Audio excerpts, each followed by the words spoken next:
निविदा प्रक्रिया या 10 वर्षाच्या कालावधीची प्रतीक्षा आज संपतीये, काय सांगाल? शिवसेना म्हणून काय कशा पद्धतीने पाठपुरावा केलाय? खूप आज मोठा आनंद होतोय। कल्याणकरांच्या वतीने मी राज्याचे उपमुख्यमंत्री एकनाथ शिंदे साहेब व डॉक्टर श्रीकांत शिंदे साहेब यांचे खास करून आभार मानण्यासाठी आजची पत्रकार परिषद घेतलेली आहे।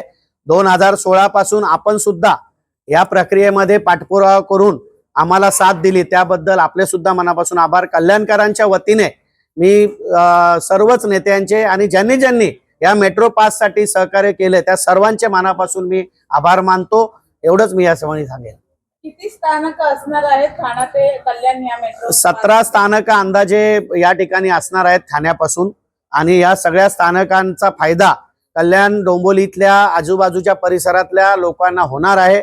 आणि कल्याणसाठी आजचा हा खूप दिवस हा आमच्यासाठी खूप महत्त्वाचा आहे, कारण की 10 वर्षानंतर याचं भूमिपूजन आदरणीय देशाचे पंतप्रधान नरेंद्र मोदी साहेबांनी केलं होतं देवेंद्र फडणवीस साहेबांच्या राज्यामध्ये, आणि त्यावेळेपासून आजपर्यंत हा मार्ग अयोग्य आहे हे मांडण्याचं काम मी सातत्याने केलं, आणि अजून काही मंडळींनी केलं। त्या सर्वांच्या प्रयत्नाला यश म्हणून आज या शहरामध्ये ही खडकपाडा मार्गे ही मेट्रो जाते, आणि त्याचं प्रत्यक्षात आज GR निघालेला आहे 22 तारखेला, आणि 1 महिन्याच्या आत त्याची निविदा प्रक्रिया पूर्ण होणार आहे। प्रत्यक्षात काम कधी सुरू होईल? प्रत्यक्षात काम माझ्या माहितीनुसार 60 दिवसाच्या आत सुरू झालं पाहिजे। 2 वर्षाचा कालावधी आजकाल MMRDA देते, आणि 2 वर्षामध्ये ती मेट्रो पूर्ण होईल याचा हट्ट सुद्धा आमचा असणार आहे।